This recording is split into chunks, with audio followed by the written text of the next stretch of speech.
আজকের গল্প পৃথিবীর পিতা। গল্পটি যদি তোমাদের ভালো লাগে তাহলে আমার চ্যানেলটি লাইক, শেয়ার ও সাবস্ক্রাইব করো।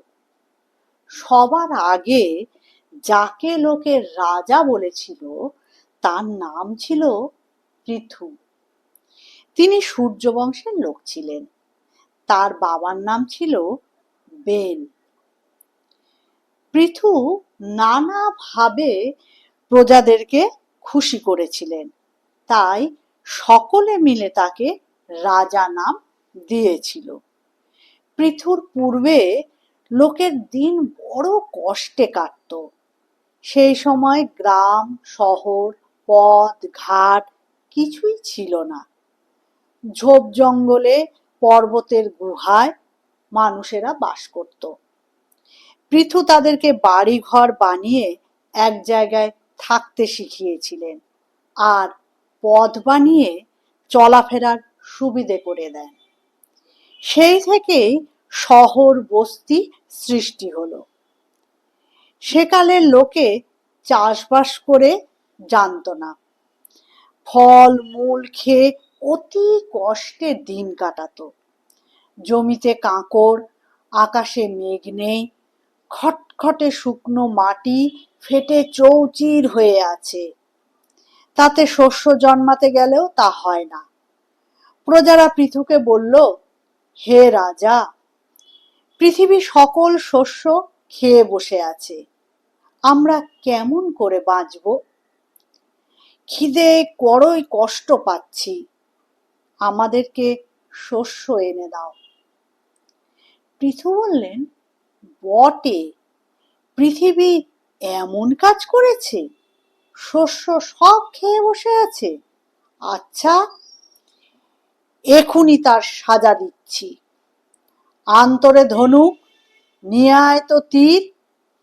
পৃথিবী ভাবল, মা গো, মেরেই ফেললো বুঝি। সে প্রাণের ভয়ে গরু সেজে ল্যাজ উঁচু করে ছুটে পালাতে লাগলো। কিন্তু পৃথুর রাগ বড়ই বেশি হয়েছিল। তিনি পৃথিবীকে কিছুতেই ছাড়লেন না। পৃথিবী আকাশ পাতাল ঘুরে বেড়াতে লাগলো। ব্রহ্মলোক অবধি ছুটে গেল, কিছুতেই সে তাকে এড়াতে পারল না। তখন পৃথিবী কাঁপতে কাঁপতে বলল, দোহাই মহারাজ, আমি স্ত্রীলোক, আমাকে মারলে আপনার পাপ হবে।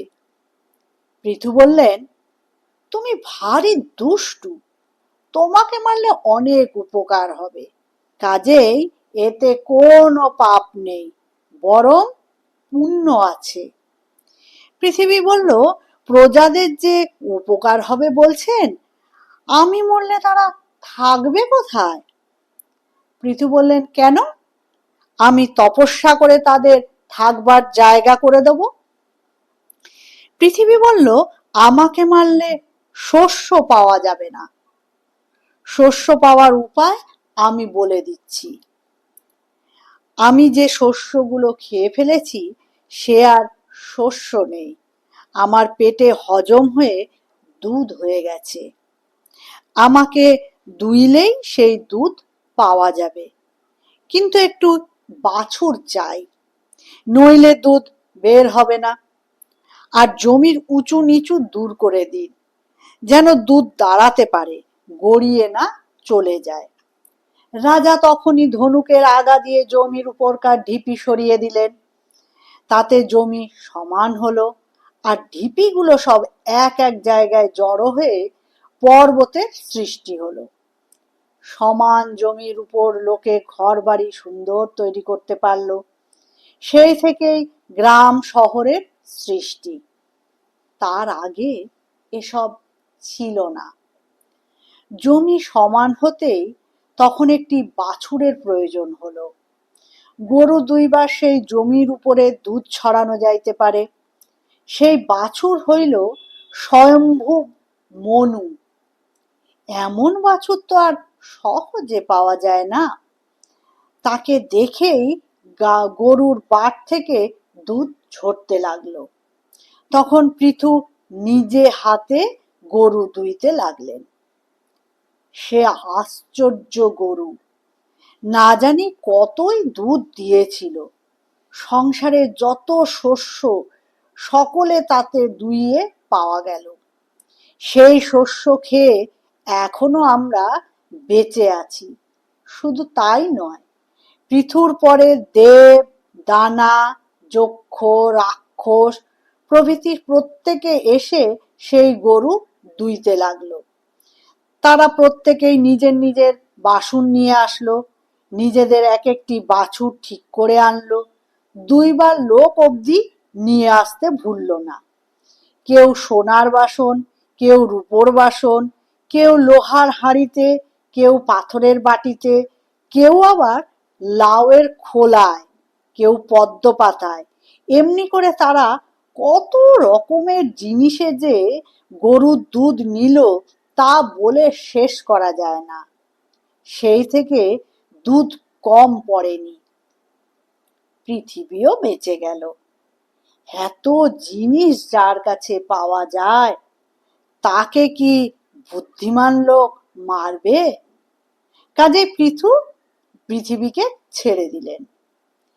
পৃথু তাকে প্রাণদান করেছিলেন, তাই আজও পৃথিবী বেঁচে আছে। আর প্রাণ দিয়েছিলেন বলেই পৃথু পৃথিবীর পিতার তুল্য হলেন। সেই জন্যই পৃথিবীকে পৃথুর কন্যা বলা হয়, আর তার নাম হয়েছে পৃথিবী বা পৃথ্বী। যাই হোক, পৃথিবীর নামের অন্যরূপ অর্থ দেখা যায়। পৃথিবী বলতে খুব বড় বোঝায়। পৃথিবী যে খুবই বড় তাতে আমরা দেখতেই পাচ্ছি। সুতরাং পৃথিবীর নামের সার্থকতা রয়েছে।